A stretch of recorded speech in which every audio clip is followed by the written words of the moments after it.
and I'm a physiotherapist from South Africa. My team and I work closely with traditional leadership, local government departments, non-profits, and disabled people's organizations, as well as lobbying at national level for the meaningful inclusion of disability and rehab into policy and planning.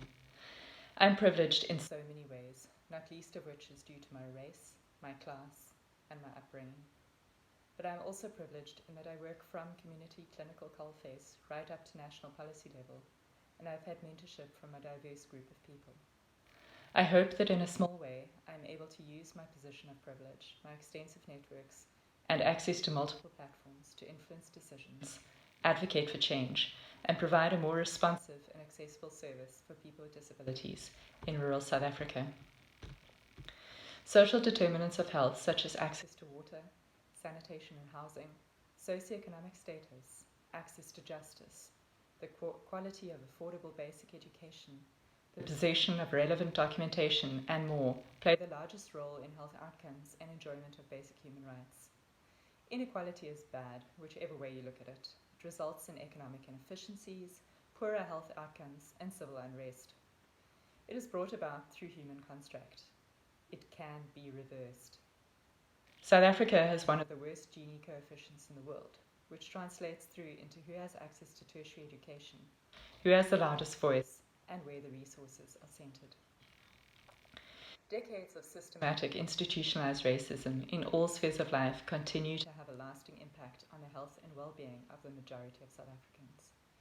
84% of the population rely on the public health service, yet 60 to 80% of therapists work in the private sector.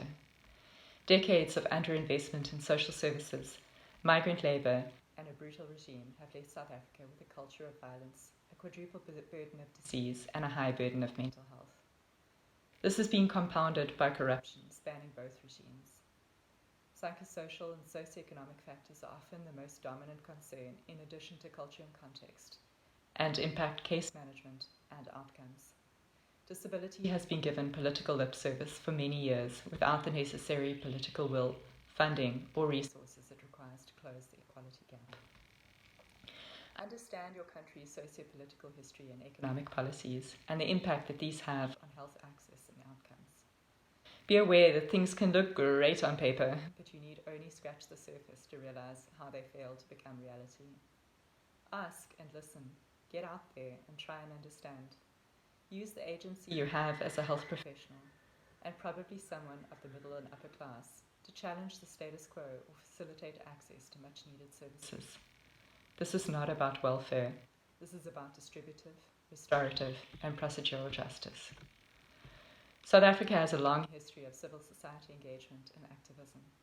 Rural health and human rights groups have worked together for many years on a number of issues, including HIV and access to antiretrovirals. The social network has proved critical in supporting rehab's entry into advocacy, sharing contacts, platforms, and lessons learned. We have an excellent constitution and an independent judiciary. With a change in regime and through consistent lobbying, many positive changes have been made towards improving access to healthcare, rehab, and disability services for those relying on the public sector. These include significant welfare benefits, quota systems for the recruitment of undergraduate and postgraduate healthcare professionals, and an obligatory 1 year of community service in an underserved area prior to graduating. Each country is unique, with its own political and social history, health and welfare resources, and dynamics. Just because one country has succeeded in implementing a strategy does not mean that the same should work or be employed in another country. Achieving something in one country or province could be a lot more exceptional than achieving the same somewhere else. As humans, we always try to relate something to our own experience or reality. We need to stop doing this. We need to appreciate each other's uniqueness, listen carefully, and learn from each other, and celebrate each other's successes. I work in a rural area of South Africa on the border of Mozambique, where 95% of the population does not have sustainable access to private health care. The area is joint managed by municipal and tribal authority systems. The entire area is thick beach sand, requiring a 4x4 vehicle, impossible to navigate in a wheelchair. Whilst laws pertain to minibus taxis affiliated to the National Taxi Association, no laws govern bush taxis, and people with disabilities can pay up to 60% of their total monthly welfare grant on a single trip to hospital. That is the food for 6 to 8 family members. Because of a history of segregation and limited access to services, many people still do not have a birth certificate or identity document. Obtaining legal status, even as a refugee, is incredibly difficult, including for those who crossed over during the height of apartheid and the Mozambique Civil War 3 decades ago. Whether originally South African or not, the process of applying for legal documentation can span many years and involve many futile trips at a cost that is well beyond what the average person or family can afford. Any tertiary health services or regional home affairs services could mean insurmountable out-of-pocket expenditure on transport and a 3-day round trip. Most policies and systems forget the hidden costs of access, and in times of austerity, cost shifting onto the patient by centralizing services, centralizing authority, and freezing health posts are common. Very little use of highly effective and cost-effective peer supporters and mid-level workers occurs, and financing, if it exists, is limited to the public sector for this. Historical budgeting, centralized bureaucracies, and political interference mean that very little intersectoral collaboration is actually possible, and supply chains are notoriously weak. A constant annual turnover of junior staff, often from different racial, cultural, and socioeconomic backgrounds, mean that case management, level of investigation, and time spent in investigating a case remain highly variable. Very few health services incorporate people with disabilities within their core team, further stifling a voice of teaching and a voice of reason. Training focused on a medical model of care driven by health markets and health programs operating in silos puts the final nail in the coffin. All of the issues I have just described mean that access to health and social services is often delayed or haphazard, and there are numerous places at which a patient can fall through the cracks and become lost to follow-up. It is our job to close those cracks. Furthermore, patients experience many wasted visits and missed opportunities. Attempts to seek and comply with healthcare can drive a whole family into deeper levels of poverty.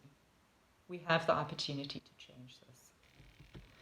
My take-home messages are that if we want to identify problems early on, retain people in care, and obtain better health outcomes, we need to consider historical, political, and economic backgrounds to existing inequalities, as well as understand the particular lived experiences of our patients. Firstly, we need to consider how existing health systems and health markets drive inequality and curb access and retention in care. We need to design the system around the patient and not try and make the patient fit the system. Secondly, if we come from a position of privilege or dominant culture, we have the obligation to use this position to challenge the status quo and drive change at every opportunity. We have networks, platforms, and agency that are not always available to others. And thirdly, although we may be professionals, we must be willing to accept that technical skills, although important, should never take a pedestal. We are not always the best people for the job. You can throw the best care, the most expensive medical interventions at a patient, but if you haven't won their heart and soul first, or adequately considered their culture and context, you will never solve their problem. Thank you.